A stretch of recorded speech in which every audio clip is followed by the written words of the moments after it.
Hello friends, आज की कहानी एक नौजवान मूर्तिकार की है, जो जंगल में जा रहा होता है और उसे एक अच्छा-सा बड़ा पत्थर दिखाई देता है, जिसको वो देखकर सोचता है कि मैं इसे मूर्ति में तराशूँगा। तो वो अपना बैग जो है वो ज़मीन पर रखता है और उससे छीनी और हथौड़ी निकालता है और उस पत्थर को तराशने के लिए उस पे एक ज़ोर-सी चोट मारता है अपने छीनी और हथौड़ी से। और जैसे ही वो चोट उस पत्थर पे पड़ती है, तो वो पत्थर जो है कराहने लगता है, चिल्लाने लगता है और दर्द नहीं सहता है और वो बोलता है कि मुझे मेरे हाल पे छोड़ दो। ये देखकर उस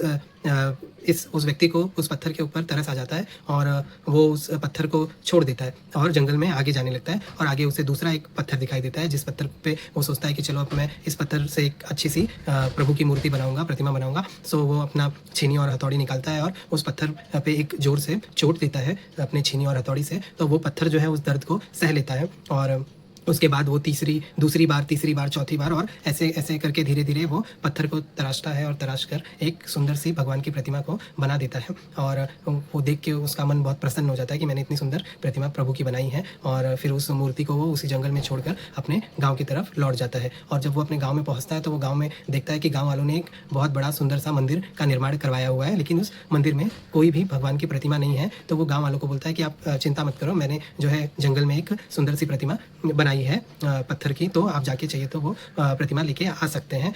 गाजे-बाजे से। तो गाँव वाले उसकी बात सुनते हैं और वो जंगल में जाते हैं और उसकी वो प्रतिमा को वो लेकर के आते हैं। प्रतिमा को लेकर के आते हैं ढोल नगाड़े के साथ में और प्राण प्रतिष्ठा करते हैं और मंदिर में रख देते हैं। फिर गाँव वाले बोलते हैं कि अरे हमको एक और पत्थर की ज़रूरत है, जिससे हम नारियल फोड़ सकें उस पत्थर पे। तो वो मूर्तिकार बोलता है कि उसी जंगल में जहाँ से आपने ये मूर्ति लाई है, वहाँ पे एक और पत्थर पड़ा था, आप उसे जाके लेके आ सकते हो। तो गाँव वाले जाते हैं और उस पहले पत्थर को वापस लेके आते हैं, जिसको पहली चोट मारी थी उस मूर्तिकार ने, और वो पत्थर को वहाँ पे मंदिर के बाहर स्थापित कर देते हैं, ताकि रोज़ उस पे लोग नारियल फोड़ें, ठीक है? तो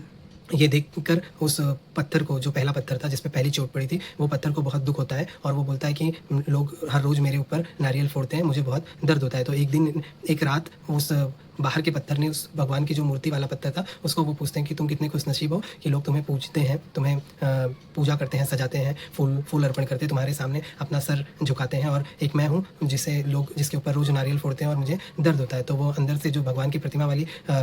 मूर्ति का पत्थर रहता है, वो बोलता है कि मैंने वो शुरुआत में दर्द सहा जो तुम नहीं सहे, जो चोट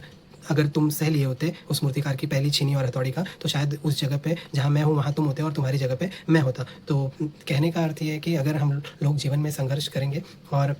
संघर्ष का जो छीनी और हथौड़ी का मार है वो सह लेंगे, तो हम भी एक दिन उसी भगवान की प्रतिमा की तरह निखर सकते हैं और अपने जीवन में सफल हो सकते हैं और पूजे जा सकते हैं। ना कि उस तरह अगर अपने संघर्ष के दिनों में ही हम हिम्मत हार जाएँगे और पहली ही छीनी हथौड़ी की मार से डर जाएँगे, तो हम जीवन में आगे नहीं बढ़ सकते। अगर आपको ये स्टोरी अच्छी लगी तो प्लीज़ लाइक